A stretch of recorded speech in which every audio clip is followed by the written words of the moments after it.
नमस्कार, आप देख रहे हैं एनडीटीवी राजस्थान। मैं हूं आपके साथ मनीष शर्मा। लिए चलते हैं सीधा। एसीबी का स्थापना दिवस है, राज्यपाल कलराज मिश्र मौजूद हैं। क्या कह रहे हैं जरा सुन लेते हैं।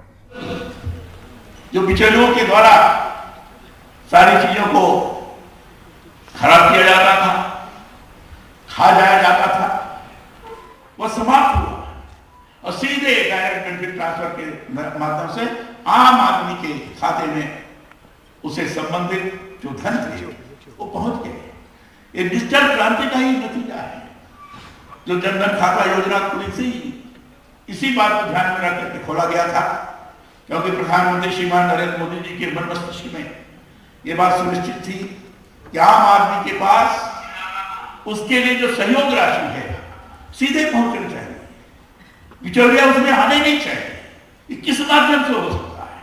ये डिजिटल माध्यम से ही हो सकता है। इस संबंध में कई चीजें आपने बताया उदाहरण के साथ, और उससे समय की भी बचत हो सकती है। पूर्ण पारदर्शिता का स्वरूप सामने उभर करके आ सकता है और निश्चित रूप से भ्रष्टाचार जनित जो व्यवहार है वो समाप्त होता है। भ्रष्टाचार से निपटने के लिए देश में आर्थिक भगोड़ों के खिलाफ कानून बनाया। अन्य स्तरों पर भी बहुत से प्रावधान ऐसे किए हैं कि कहीं किसी प्रकार के भ्रष्टाचार की शिकायत मिलती है तो त्वरित उस पर कार्रवाई की जाती है। परंतु सबसे बड़ी आवश्यकता है इस संबंध में जन जागरूकता।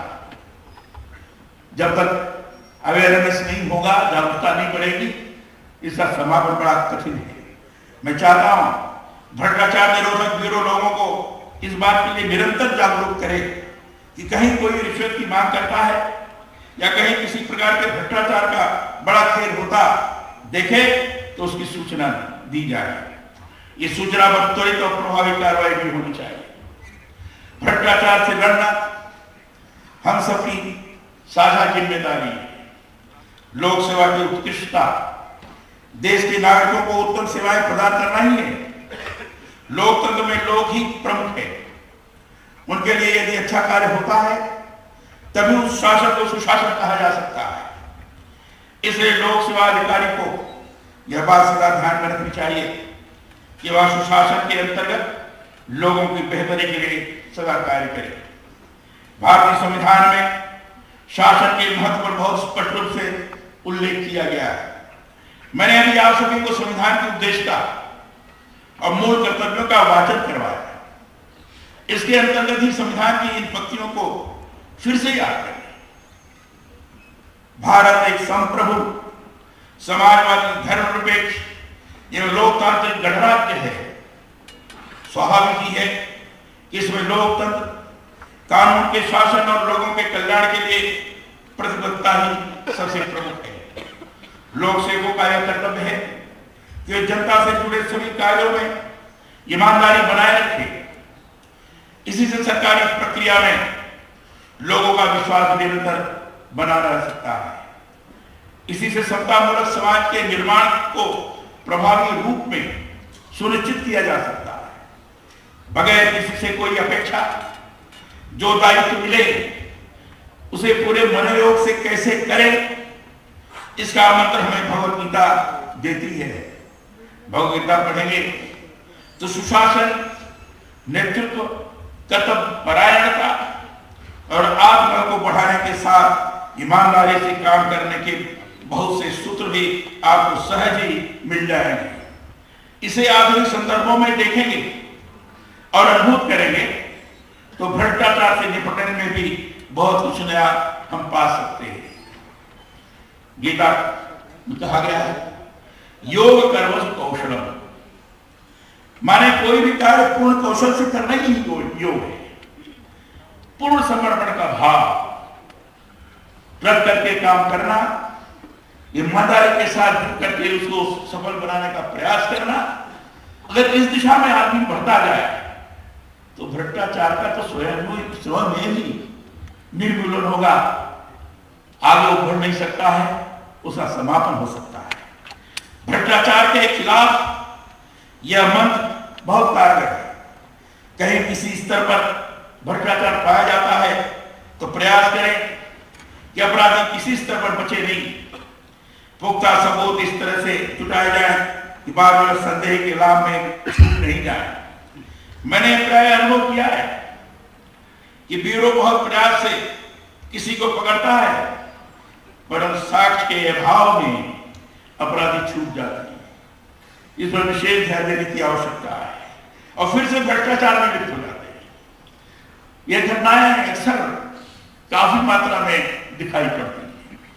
ब्यूरो को इस संदर्भ में कोई ऐसी व्यूह रचना करने की आवश्यकता है कि एक बार कोई पकड़ा जाए तो फिर कानूनों कटघरे में ही आए, किसी स्तर पर उसे शहीदता का लाभ नहीं मिले।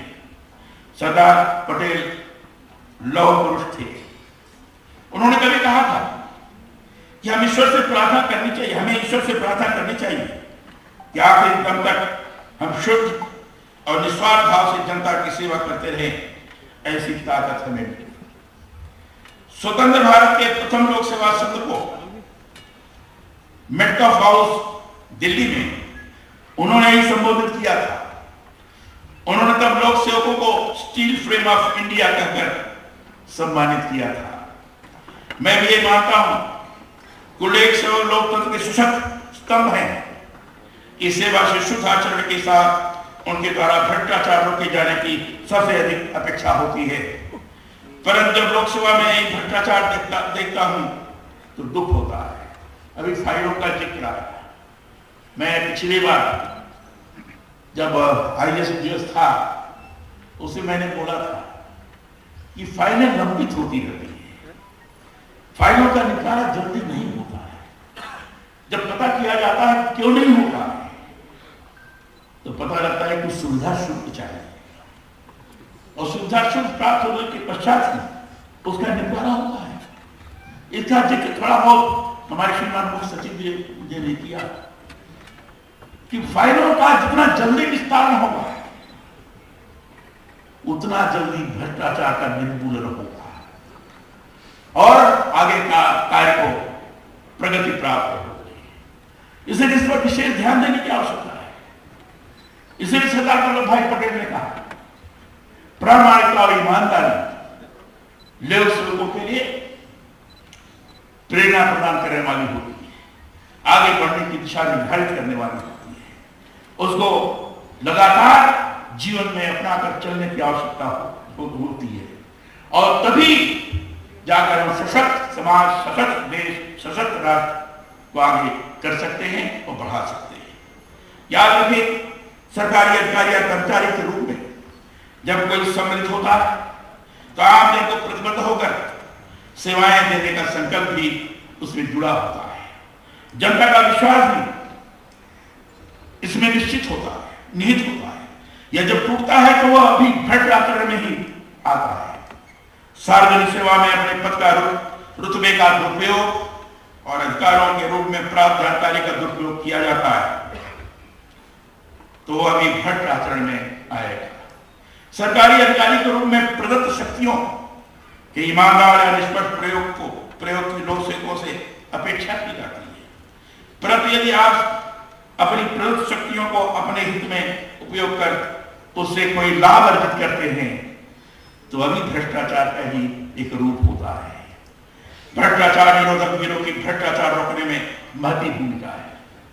परंतु मेरा यह भी मानना है कि भ्रष्टाचार की शिकायत पर जांच एजेंसियों को और अधिक सशक्त किया जाना चाहिए।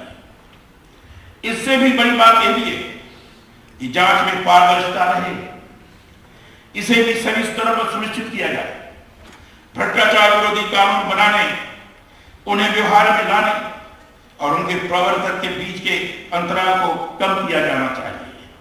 भ्रष्टाचार के खिलाफ पहल करने के लिए ट्रांसपेरेंसी इंटरनेशनल की स्थापना 1993 में हुई थी। वर्तमान में यह 100 से अधिक देशों में मौजूद है और इसका सचिवालय जर्मनी की राजधानी बर्लिन में है। ट्रांसपेरेंसी इंटरनेशनल ने 1995 में पहली बार करप्शन परसेप्शन इंडेक्स जारी किया था। तब से सार्वजनिक क्षेत्र के भ्रष्टाचार का प्रमुख वैश्विक संकेत बन गया है। इस सूचकांक में विश्व के अधिकांश देशों और क्षेत्रों की रैंकिंग के आधार पर भ्रष्टाचार के स्तर की पहचान की जाती है।